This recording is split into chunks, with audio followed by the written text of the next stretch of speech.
Welcome to Healthcare du Jour, where we dish up and digest the latest in healthcare. For the next 30 minutes, sit back as we bring you insight, commentary, and discussion on trending topics to the table, all expertly served up by our host and his guests. Healthcare du Jour is brought to you by Carium, the telehealth platform enabling healthcare's digital transformation, helping you care for people within the fabric of their daily lives. Now here's your host, Matt Fisher. Welcome back, and thank you for joining as we dive into the hottest topics in healthcare. I'm your host, Matt Fisher. On the menu today is Dr. Ben Barlow, Chief Medical Officer at Experity. Dr. Barlow, welcome to the show. Hi, Matt. Thanks for letting me join you today. So what I always like to do before getting into the main part of my conversation is to give my guests a chance to provide more of an introduction in terms of who they are and what they do. So, Dr. Barlow, the floor is yours. Thanks. I'm an ER physician by background. I've had a very rewarding career, so I haven't spent much time in the ER. I was in the Air Force for 14 years, and that kind of came to a highlight when I worked at the White House at the end of my military career. I was the senior physician for the White House Medical Unit under President Obama, and then under President Trump for about 2 years. And then from there, I transitioned to on-demand care, urgent care, where I was a CMO at American Family Care, which had 300 clinics across 28 states. And I was there for 4 years. And then I transitioned to being the Chief Medical Officer of Experity. So before we get into kind of unpacking what on-demand care means, I'm always interested to know kind of what first got you into healthcare, and in particular, what made you want to become a doctor? We always talk about medicine being a calling, and I think that was how it was for me. In seventh grade, I kind of started getting this feeling that I wanted to help people. My dad was Air Force, and we kind of had this service before self, how I was brought up. And I shadowed a ER physician as a seventh grader in this program. And I walked into the ER with this ER physician. It was rural hospital, rural ER, and the sick trauma patient came in. He'd gone off his motorbike and he tried to land, and he broke both his femurs, and they were sticking out of his skin. And this team came from taking care of other people and just went on this patient. And the ER dog led, and there was this team mentality, and they saved this guy, and it was so smooth. And I thought, wow, they'll pay me to do that? This is amazing. And so from then I was hooked, and I wanted to be an ER physician since I was a seventh grader. That is a very impressive experience, and probably fairly unusual. I can't imagine there are too many seventh graders who are being brought in to shadow an ER doc anymore. Yeah. I owe that man a lot, because he really just brought me into the world, and it was a great first experience for me. So kind of given that passion for emergency medicine, how does that then factor into on-demand care? And I guess as part of that, can you also help define what on-demand care means? Absolutely. I transitioned into really medical leadership, and I had this passion for kind of urgent care, on-demand urgent care. It's kind of, similar, and we're transitioning here. And so after I left in the military, I really wanted to get into where medicine that met the patient in their community. And that's kind of what urgent care, on-demand care was. And so how I define on-demand care is it's anything someone thinks, I need to get medical care today for this. And it doesn't matter what it is. And so that's what urgent care, on-demand care is. If a patient thinks today, I have an illness, I have an injury, I've got a cut, or I've sprained my ankle, or I have a cold, I want treatment today. Or it's even evolving into things like, I feel like I want to get my cholesterol checked today. Or I want to get my blood pressure checked, or I think I need help navigating this complex medical system. And so that's what on-care demand is. It's really meeting the patients where they are and helping them navigate the complexity of the system, and also providing care today and not 3 weeks from now. Yeah, and kind of with that immediacy, or that kind of shift in focus, I know you mentioned that you were in the Air Force, and I suspect kind of experiencing the military medicine world. Did you learn any lessons there that help translate and kind of drive what you've been working on in this urgent or on-demand care world? Yeah, definitely. A lot of emergency departments in the military help support the primary care and really the rest of the hospital. It's kind of an entry system into the military healthcare complex, because there is everywhere a shortage of primary care physicians. And so from that, I was doing very little ER, real emergency medicine, trauma care, high acuity care, was doing more of this on demand, help the patients figure out where to go, or if they can get treatment today, or where, what they can need to do to get help for this condition that they're trying to figure out. So as you're kind of helping patients in that regard, how does that result in services being delivered differently than, maybe comparing to the ED or even just going to your regular physician's office? A lot of it has to do with the operations and preparation to really do that vision of getting the patient to 3 places, right? And so you have these centers that you're prepared to take care of the patient's urgent need, but also have this operational efficiencies so that you know where to refer them to if they need it, right? If they need to see a cardiologist or need to see an orthopedic surgeon or what they need to see in the system, or do they need to go to the ER? And so when I think about on-demand care, it's really the providers and the staff and the operations working to fulfill that mission of, can I do it now? Do they need to go to the ER, or do I need to do something now and hook them up into this medical system? Yeah, so kind of as you just said, being able to figure out, what is needed now, or how do you connect them into other pieces of the healthcare ecosystem? What goes into creating those relationships? Because oftentimes it feels like when you're reading articles or just seeing news stories about, like the urgent care model or the on-demand care model, it's focused so much just on kind of that retail aspect without thinking about the fact that it is within a broader healthcare ecosystem. Yeah, I think that's what I see the difference between the urgent care on-demand space that's run by private doctors or private groups and hospital systems versus Walgreens and CVS. I think that these are kind of different routes that we're seeing here, where you have the CVS and Walgreens focusing on something else, but then you kind of have this urgent care on demand who's really focusing about that ecosystem of the healthcare system and being kind of the patient hub, I like to think of it as, and really being that in the communities for patients, where they live, where they work, where they're going to school, and not making them go to some complex hospital or a big retail center, right? They're there in the communities to take care of people for that mission. Yeah, and I think that distinction you made is also probably a very important one. Because kind of as you said, I think when you look at those, on-demand care solutions that are an extension of, as you said, a hospital system or a physician group, there's built-in connection. Whereas, when you're looking at like a Walgreens or CVS or any of those other ones, there might be, for better or for worse, tension between them and a traditional player, and it might be harder for them to hook in because they're looked at with, skepticism or some other differing viewpoint that might not be as beneficial. Right. Yeah, exactly. And I really think in our space and in the urgent care on demand spaces, it's really centered around the patient and the care that we're giving them and connecting them into the right spot. Because it's complex. The system is hard. It is hard for patients. Every time I'm a patient in the system, I realize how much value is in just helping figure out where to go and what to do.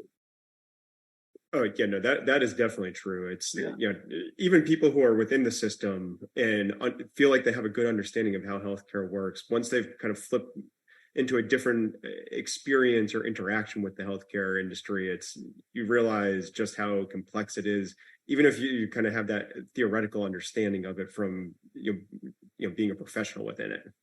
Right. Exactly right. So kind of thinking about, all those interactions, did you see any particular lessons or changes that resulted because of the experience that had been gained throughout the pandemic? And kind of, it seemed like for a period of time, I would say a more of an emphasis that had been placed on being able to get on-demand access. Yeah, this is a very complex answer, and there was some really good things that came out of how the urgent care centers adjusted and what we're kind of dealing with now. You saw urgent care centers really develop their patient engagement system with how they kind of got patients scheduled, how they intake them. No longer were patients just coming to your front desk and saying, "Hey, I want to be seen." They were registering online, and you were truly trying to normalize your flow throughout the day so that you could really see more people and optimize that flow. But then also at the same thing, everything else kind of went away, right? We adjusted to doing COVID and doing COVID tests, and that's all we did. And so now, coming out of the pandemic, it's a lot of back to educating patients that, hey, we're here for more than just your COVID and colds and flus. We can do a lot in the on-demand care space, and we really want to be your solution to a variety of things. And so I think there was good things. There's operational efficiencies. We improved how we operate, but now there is some recovery that we're trying to go through now. Yeah, those are actually two very interesting points. So from that patient engagement perspective first, what did it look like before? Was there any type of ability to interact with someone outside, or was it really just waiting for someone to come in the doors and then kind of work with them at that point? For the most part, it was a walk-in clinic kind of operation. You just were there, and as people needed you, they showed up, and you tried to see them in less than an hour, right? That's kind of one of our goals in the on-demand care space. And so now when you didn't want people coming in sick, you quickly had to get these going. And so that was one of the things, at Experity, we really concentrate too, is that patient engagement, to where now they can go online, book an appointment, see their wait time. You're prepared as a center and get them into your flow so that they don't wait for 2 hours, right? And so that really skyrocketed to the point where almost everyone in the urgent care space now uses some kind of appointment queuing system, as before the pandemic, you didn't really see that. Yeah, and so an appointment queuing system sounds great because it's, not knowing when you're going to be seen, or, it sounds like, maybe not quite the same as trying to have remote scheduling or, on-demand scheduling, it seems to have been so difficult with a more traditional office-based practice. But it's, having that insight on both sides, because as you said, it helps the care teams within the centers, because then they can maybe triage a little bit and just have an expectation of where things stand. And then, as you said, from the patient perspective, you're not just sitting in a waiting room where that's the last place you want to be. That's exactly right. Yep. It's evening that flow. That's our goal, right? We want to see as many patients, but patients tend to want to come in first thing in the morning. 8, 9 o'clock is your busiest time of day. And you just can't handle a rush of 10, 20 people. I mean, at the height of the pandemic, some urgent care centers had 40 people lined up out front, right? And so you really had to tell patients, hey, we'll get you an appointment, but just come back in 3 hours, and then you don't have to wait at all. And so that's kind of evolved into really the standard flow now in urgent care. Yeah, and I guess from that perspective, it's, that's, I think one point of it is, as I think you're hinting at, there's a kind of a patient education aspect to it of, it's still not like you're having to schedule days or weeks or months in advance, depending on what you're trying to get into, but it's, kind of almost like the old deli counter line, just kind of using better technology, so you're not just waiting around or walking around the store waiting for the loudspeaker announcement. That's right. And the next goal is to talk back and forth and text with the patient, right? So that if something happens and we had an emergency come in and we got backed up, let the patient know, hey, go ahead and wait at home or keep shopping, wait 20 more minutes and then come in, right? So it's almost this two-way conversation even before the patient arrives, just so their time is valuable. We know that. And so that's the whole goal, is to keep that patient understanding that we value their time, and that's part of what we do in the space.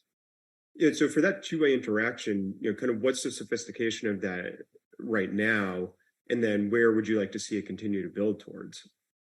I think so right now, kind of with our patient engagement systems, it is a two-way where the patient schedules, and if you're keeping track of your wait time, they can see that. But if something happens, you can text with the patient and let them know, and they can text back with you if they're running late, and you can adjust your queue based on where they're going. So it has come really far in the last couple of years in terms of that interaction. No, I think that sounds great, because as you said, it's, it really just helps the flow for everybody. But then kind of turn to the other point that you made about the, kind of the lessons coming out of the pandemic, around providing more education to folks who want to utilize these services, that it's not just limited to kind of testing or, COVID testing or, really basic complaints. So what are some of the effective strategies you've seen that have been able to help push that messaging out and gain traction, so people really get that better appreciation of what they can come in for?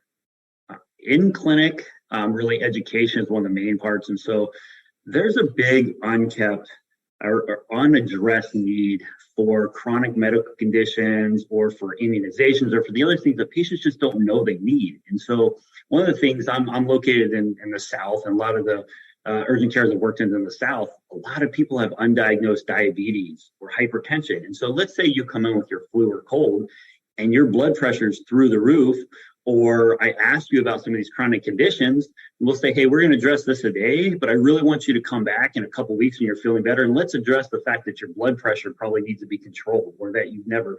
And so it's that in-clinic marketing of kind of telling people you do more things.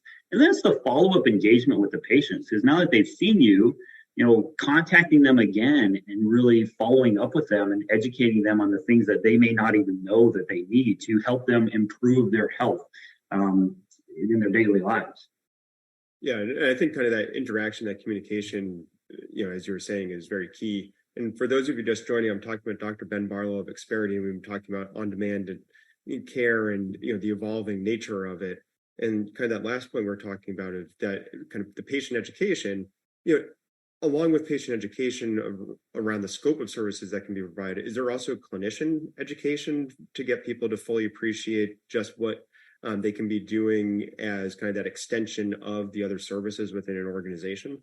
Yeah, absolutely. That's a great point. And that's where this leadership piece really comes in. And that I'm passionate about, is because over COVID, it really got highlighted, where providers and staff, who are amazing people for the most part, they really just got concentrated on COVID again. And they really lost perspective on this whole continuum, in some cases, of the care we provide. And so it really is, as leaders of organizations, engaging with our providers, seeing the other services that they're passionate about, but also enabling them from an operational standpoint, a testing perspective, a materials in my clinic, making sure I have the right things for them to provide these other services. So it's kind of an organizational movement to make sure you have the right people and the right things to treat people correctly for a whole breadth of problems. Yeah, and thinking about that leadership challenge that you were just talking about, how, or kind of what are some of the effective ways you've seen from that leadership perspective to encourage people to share what they're seeing or hearing about, and probably providing information to you on the upper levels of where resources might be lacking, or maybe you're over-resourced, and helping to strike an appropriate balance? It really starts with that why. Why are you doing this? We had a clear vision during COVID. It was to test people, treat people, and to really help the communities, right? That was a clear vision. So now it's about that clear vision of your organization and the scope that you're providing. And then I think for leaders, it's actually going into the clinics and seeing the problems that your providers and your staff are having, seeing the patients that are coming in, looking at your workflow, and really working through those problems with your people. Because as I said, you have smart nurse practitioners, PAs, physicians, radiology techs who know their jobs. And we as leaders need to listen to them to help them to provide these services, and then keep encouraging them to kind of increase what they're doing and always improving the quality of what they're doing. Yeah, no, I think kind of that focus on quality has obviously been something that the industry as a whole has been grappling with. And I think anyone that can find any way to advance that, or to drive it up, is going to have a lot of people coming in asking questions and trying to tease apart how that's happening. Yep. Yeah, one of the big things that right now I'm engaging with different leaders across the urgent care industry. I'm really fortunate to be part of Experity, because we are in half the urgent care centers, right? So the 11,000 urgent care centers, we interact with around 5,000, which is really, really cool, really a privilege. But it's about letting them know the information they can pull out of our systems to provide feedback to their clinicians on their antibiotic prescribing, their referral rates, their coding, right? So all this information we have, but it's about getting it back to those people in the clinic in a meaningful way, so that they can improve their quality. And so that's really one of the things that we focus on within our system. Yeah, and kind of thinking about that quality aspect, and then also back to a couple of the other points you were making around informing patients of the additional types of services that you can help with. I guess, what is the standard type of population, or the usual patient population that you're seeing come into the on-demand clinics? Typically, we would have said it's people between 14 and 55, right? It was kind of this middle group that were only coming in for their really urgent illness or injury needs. But we really saw this expand during COVID to where there's more pediatric patients coming in. There's more Medicare populations coming in. And so it's really starting to be more diverse in terms of the patients that we're seeing. But it still is that kind of middle group there that is kind of don't have primary care doctors, or they're trying to figure out the first time how to navigate the system. That is kind of really our core group. So if kind of that core group is that 15 to 49 cohort, which, rightly or wrongly is maybe viewed as the healthiest segment of the population, how does that influence the ability to get them to understand the broader scope of services? And then also to that last point you kind of just made in passing of maybe they don't have a primary care or regular touch point with the system. How do you help or not educate isn't the best word maybe, but how do you help connect them in and get them more tied into the broader scope of the system? You really have to leverage technology because that's what that group is using, right? So you got to go to their cell phones and you got to be texting with them and really understand what they don't know and how you reach them. And so I think it's a huge opportunity. Like, I love being in this space in this age group because these are the people that are getting older and they don't realize that they need to have their cholesterol checked, or they need to have these immunizations again, right? Or they need to have different stuff done. And so the possibilities is just huge for us in this space because of this is who we service, and they don't know what they don't know. And so it's leveraging technology and it's being aware and having your operations correct so that you can treat what they're there for today, but also educate them in the same path. So kind of given those opportunities, and as you said, it kind of opens the field for you to influence their perspective and understanding of the healthcare system. What is your ideal pathway for achieving those goals? It is to take care of whatever they came in for you today, right? Listen to them, engage them, treat them, but this also recognize the healthcare issues that they're having. Like I said in the South, check people for diabetes, even if they're coming in, because you can make a huge difference by early identification of some of these diseases. And so for us, for me, it's to have these operational efficiencies so that it's a, hey, let's go ahead. I know you're here for a cold, but I'm going to send off a hemoglobin A1C, right, which checks people for diabetes at the same time so that we can re-engage with you and screen for you these, and then also provide you information on why this is important, why you should address this now when you're 35 and 40 versus waiting till you're 60 when it's actually, when in major bad things can happen to you. Yeah, and trying to be proactive in that regard, and as you said, I think trying to get people to understand and be more kind of get in front of what might be occurring. As you've gone through those interactions, have you had any of the assumptions or hypotheses that you might have had about the best way to engage them challenged and then evolve because just through the real world experience? What I've learned through dealing with this is you need to have almost technology solutions to prompt your providers to be talking about these things, because they just, it's hard, they're busy, they just want to address what's there today. And so the easier you can make it on your providers and your staff to recognize these follow-up opportunities, these engagement opportunities, you'll be more successful. And to me, that's technology, that's prompting. The United States, Preventive Task Force Service has all kinds of recommendations. It's tough to keep it in your head. And so you really need to have technology as a solution to prompt these types of interactions. And if you want technology to be operating in that manner, are the available technology solutions meeting those goals, or are they still a work in progress?